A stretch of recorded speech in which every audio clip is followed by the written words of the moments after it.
in engineering physics, we are discussing acoustics. Under that, in the last session, we have seen how to arrive at Sabine's formula, that is the reverberation time found to be 0.165 into volume V divided by sigma AS, or simply A, that is the absorption coefficient. Now, in the current session, we shall see how to calculate that absorption coefficient. For example, if you take a hall and you want to calculate the reverberation time in that hall, the hall may possess number of doors, windows, ceiling and other obstacles. Each of them will have an absorption coefficient. Each of them will have a surface area. So that absorption coefficient and surface area is the denominator in the reverberation formula. So how do we calculate the absorption coefficients of materials? There are different methods to arrive at absorption coefficient. So to determine the absorption coefficient, the method we are following is we will calculate the standard time of reverberation in a particular room with and without the sample of the material. Without the material, what could be the reverberation time? With the material, what could be the reverberation time? Based on that ratio, we will determine the absorption coefficient of the material. So suppose without a material sample inside the room, when we measure the reverberation time, let it be T1. As per Sabine's formula, let us say it will be like this: 1 by T1 into A by 0.165 V. This is inverse of Sabine formula. We want to calculate the ratio. So what is A? A is the total absorption, which is nothing but sum of absorptions of each of the items. Suppose I have window 1. Window 1 will have A1, window 1 will have S1. Window 2 will have A2, window 2 will have S2. What is sigma AS? A1 S1 plus A1 S2, A2 S2. Like that, as many number of articles or objects are there in the room, each one of them will have their absorption coefficient as well as surface area. The sum is sigma. That is what is A here. So from using the formula T is equal to 0.165 into V divided by A, we are finding 1 by of that, the inverse of that. So using Sabine's formula, without any sample inside the room, we can find 1 by T1 value, reverberation time value. Now we will introduce the sample into the room. Now this time you will have 1 by T2. Now we have already introduced this material. So without material, this is the reverberation time. Now this material got added. So therefore this sum will become sigma AS plus A1 S1. A1 is the absorption coefficient of the sample. S1 is its sample area. Now from these two equations, we can subtract this without sample from with sample. Therefore, what will be the value of 1 by T2 minus 1 by T1? 1 by T2 minus 1 by T1 will be sigma AS plus A1 S1 by 0.165 V minus A by 0.165 V. So 0.165 V, you can just take it as a common thing. So if you want to calculate the absorption coefficient S1, which is nothing but A1 here, is nothing but 1 by T2 minus 1 by T1 is equal to A1 S1 by 0.165 into V. From this you can calculate A1 as cross multiplying 0.165 V by S1 into 1 by T2 minus 1 by T1. So by knowing the right hand side of this equation, the absorption coefficients A1 of the given material can be calculated. This is one such material. Method of finding absorption coefficient of the sample material. Of course, there is another method that consists of finding the times of decay of the steady state energy or decay of the steady state energy density to the bare audible limits of two sources of powers P1 and P2. Using that also absorption coefficient can be computed. So one such method is this one. This is determination of reverberation times, standard reverberation times with and without sample inside the room. This is one such method. The other method I am talking about is the method that consists of finding the times of decay of the steady state energy density to the bare audible limits for two sources of power P1 and P2. So one method is enough anyway. This is about how to determine the absorption coefficients. So when we are analyzing sound absorption, naturally sound is incident on the surface of any medium. Then it is divided into three parts. One is like light, one is reflection. The first part is reflected from the surface. The second part gets absorbed in the medium. And the third part is transmitted through the medium and emerges on the other side. So in this way there are three different parts sound get split up into. Sound energy is converted into other forms of energy by the properties of surface. It is what is known as absorption. So in the process of absorption of sound energy, it is converted into heat due to frictional resistance inside the pores of a material. So fibrous and porous materials absorb sound energy more than other solid materials. For example, in an auditorium, reverberation time should be made as optimum value as possible. To minimize the reflection of sound absorbing materials are used. Placing and fixing of sound absorbing materials is carefully decided. Apart from this, an audience also play a very important role in absorbing the sound. So to ensure the absorption from the audience, the seats in the hall also have to be arranged, ensuring that there is a minimum height of 10 centimeters of the roof from the top of the person sitting. And between the heads of two persons in two different rows, it is approximately there should be a gap of 80 centimeters. And between when you are laying down the seats in a hall, the height should be minimum of 107 meters. The ceiling height should be. The heads in one row do not intercept the passage of direct sound to the persons in the row immediately behind. Like that, rows are arranged. That is the reason why in a movie hall, seating plan is like this. For example, this is how slantly sitting. Here there is one person sitting. Here there is another person sitting. Now this height should be 107 centimeters. And there should be a gap of between the heads 80 centimeters. So like that seats are arranged. There should be an 80 centimeter gap. So that the heads in one row do not intercept the passage of direct sound to the persons in the row immediately behind this.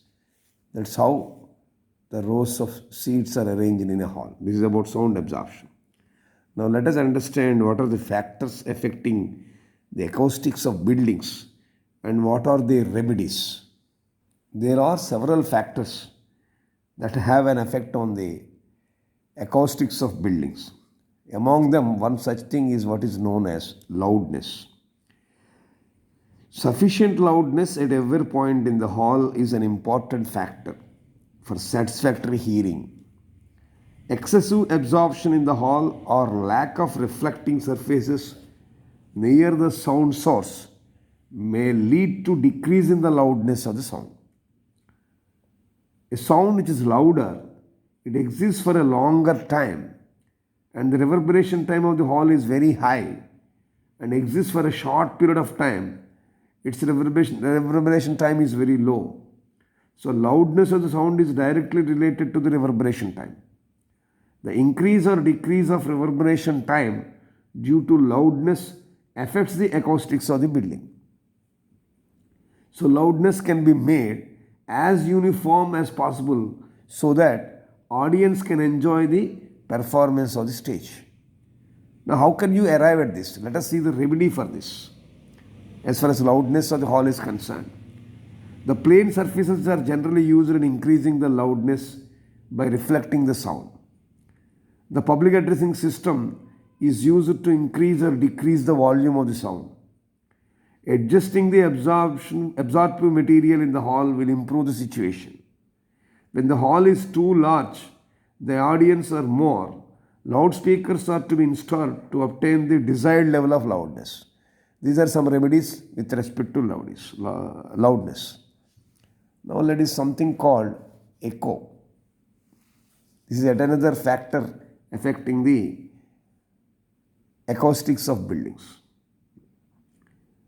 Now, let us understand what is this effect is all about.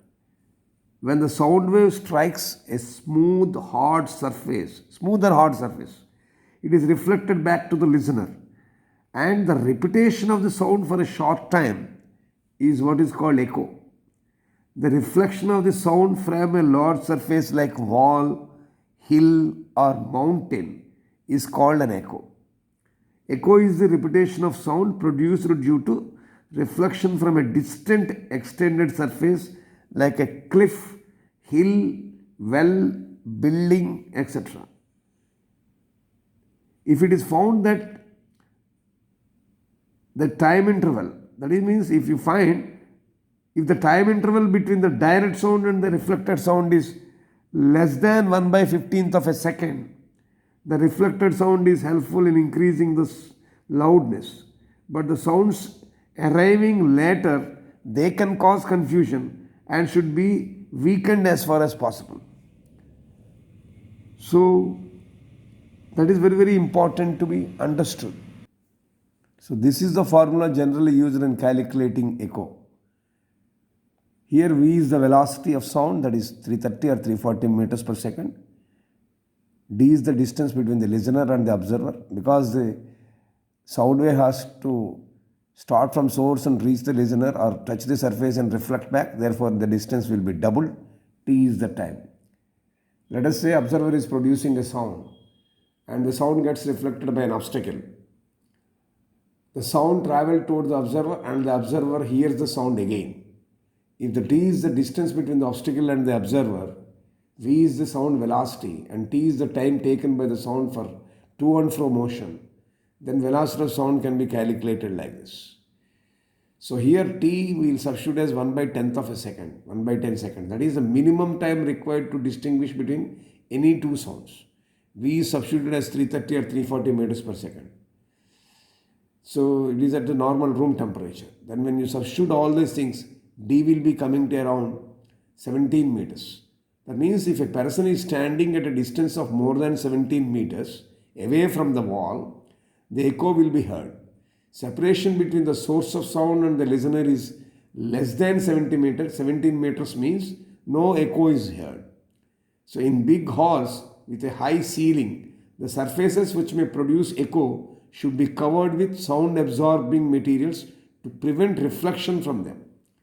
Another problem with echoes is occurrence of discrete echoes. Here the echoing sound is heard distinctly after the original sound is stopped. Echoes heard in canyons, mountains belong to this category. Flutter echoes are another type of echoes that occur when sound is rapidly bounced back and forth between two parallel walls, creating a ringing effect. So what is the remedy? What are the remedies for this? Echo can be avoided by keeping a distance between the speaker and the reflecting surface greater than 17 meters.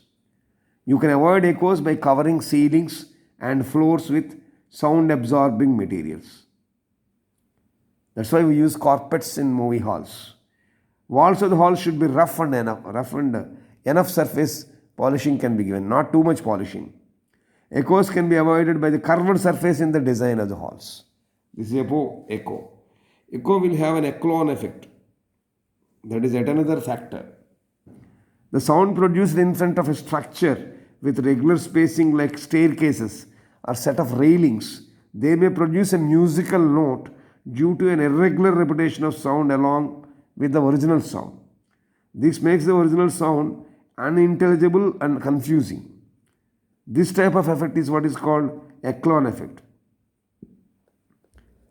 So therefore, for example, tread of a staircase is, let us say, 0.3 meters.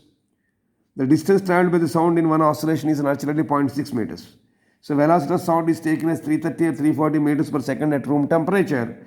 Frequency of sound will be up almost 583 hertz. So how do you avoid this Eklund effect? So Eklund effect can be minimized and avoided if possible by avoiding the regular repetition of structures, repeating structures, or covering them with sound absorbing materials like carpets or any such thermocol sheets, etc. Eklund effect is minimized by constructing the spacing of a paling irregular. Ceiling should be regular, surface should be regular. So you can reduce it by having steps of unequal width. That is the reason why in a movie theater, in the seating arrangement, if you see, the steps inside are having irregular width. Not all of them have the same width. So this is how you can apply some of the remedy materials for this factor called Eklund effect. And of course, the other factor is reverberation time. We already have defined what is reverberation time as duration of time for which the intensity of sound decreases 1/1,000,000th of its original intensity after the source has stopped or ceased to produce the sound. Now this can be used to determine how quickly the sound decays in the room. It depends on physical volume and surface material present in a room. It plays a major role in describing the acoustical nature of the building because of the reverberation of time. If it is too large, overlapping of successive sound takes place, result in the loss of clarity. When the reverberation time is too small, the loudness is insufficient and speaker finds no response from the audience or hall. This type of hall is acoustically almost dead. So therefore, sufficient reverberation time is to be maintained. So how do you control reverberation time? Large reverberation time if you have, you can control by decreasing the volume of the hall. It will ensure that full of attendance. You can cover the floor with carpets. You can provide windows and ventilators. By having a full capacity of the audience also in the room or in the hall can control reverberation time. Covering the walls of the room with sound absorbing materials. So as I said, reverberation time is too low. Sound reflecting material should be placed inside the auditorium so as to reflect the more amount of sound and to increase the reverberation time. Suppose reverberation time of a hall is too high, then it is brought into an optimum value by placing a sound absorbing materials in the required places. So these are some remedies that can be applied to have optimum value of reverberation time. Right? Then another factor influencing acoustics of building is what is known as resonance. Whenever frequency of object matches, resonance occurs, that we know. So due to matching of frequency, suppose if the window, the panels in the room at a wooden portion have not been tightly fixed, for example, tightly fitted in a room, they start vibrating. So extra sound is produced. That is what is called resonance. That means it is a process of producing an amplified sound at certain frequencies. Due to this resonance effect, the sound gets amplified and a loud sound is produced. Resonance of sound is also one of the unwanted phenomena.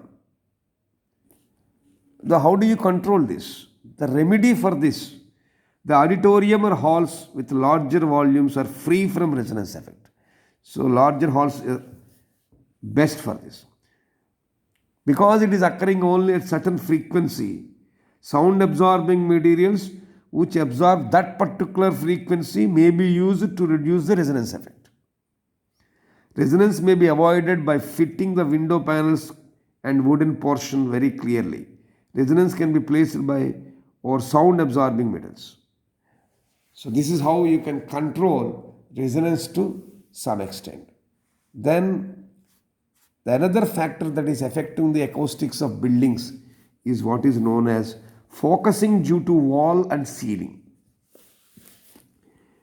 Plane surface distributes the sound energy uniformly,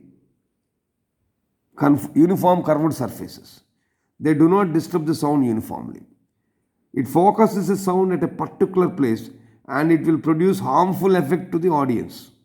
So care should be taken while structuring the curved surfaces. If the radius of the curvature of curved surface is equal to the height, then there is an undesirable concentration of sound. Like, suppose your ceilings are like this, all ceilings, like a curved surface. Now what happens is, sound produced, it gets reflected like this. So there is undesirable sound coming. So therefore, you have to have a situation, in such a situation,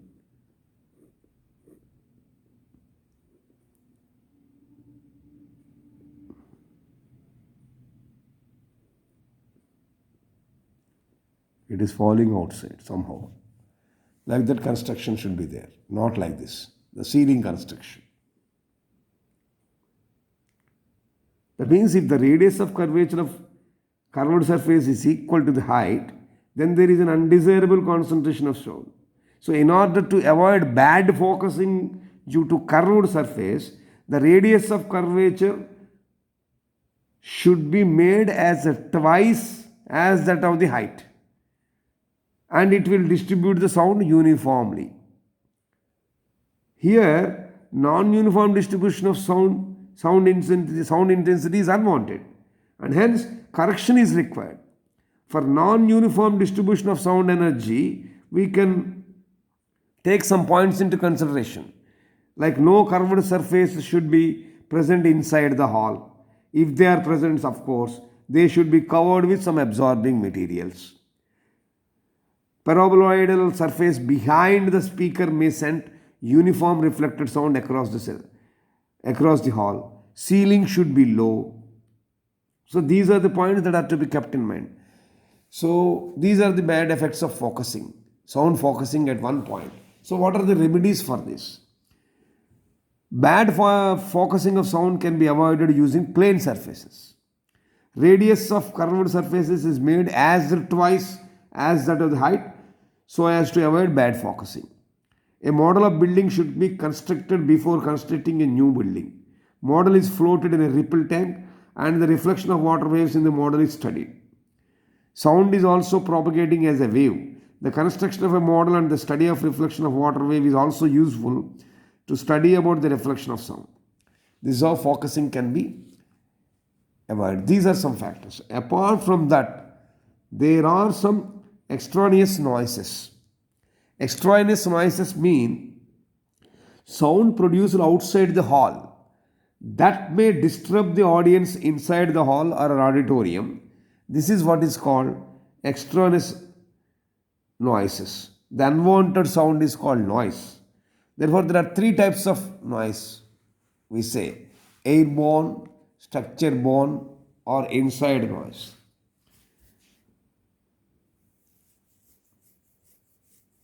Now, among them is very interesting. Airborne, the name itself is telling, it is due to the air outside as well as inside. Structured borne, sound produced in the adjacent room of the hall and auditorium that propagates through the structure of the building is what is known as structure borne sound. Sound produced in adjacent air near the auditorium propagates the air inside. That is what is called airborne. Similarly, inside noise. Now, what is the remedy for this? So, by constructing rigid structures, the structure-borne sound is minimized. Propagation of sound from one hall to another is minimized by introducing discontinuity in the wall. You can have discontinuity in the wall. I am talking about structure-borne. This noise can be eliminated by using double walls with air space between them. By using anti-vibration mounts, this type of noise can be reduced. That is structure-borne noise. By using good sound-absorbing materials. Now, when it comes to airborne, sound produced outside the hall or auditorium that propagates through air is called airborne noise or airborne sound.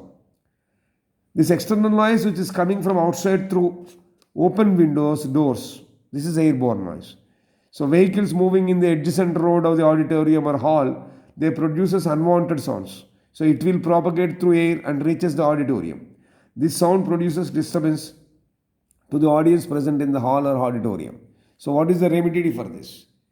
It can be minimized. Airborne sound can be minimized by air conditioning the room and closing all the doors and windows. That is one such a remedy to avoid airborne noise. The hall's room can be made air conditioned by using good sound absorbing material. Also, you can avoid airborne extraneous noises coming from outside. And the third one, inside noise. The noise which is produced inside the hall is called inside noise. This noise is produced by generators, fans, typewriters and other machines. So what is the remedy for this? Remedy for this is by using good sound absorbing material, by using curtains of sound absorbing materials, by using covering the floor with good sound absorbing material. This is how you can apply some of the remedial measures to reduce sound, unnecessary, unwanted sounds in an auditorium.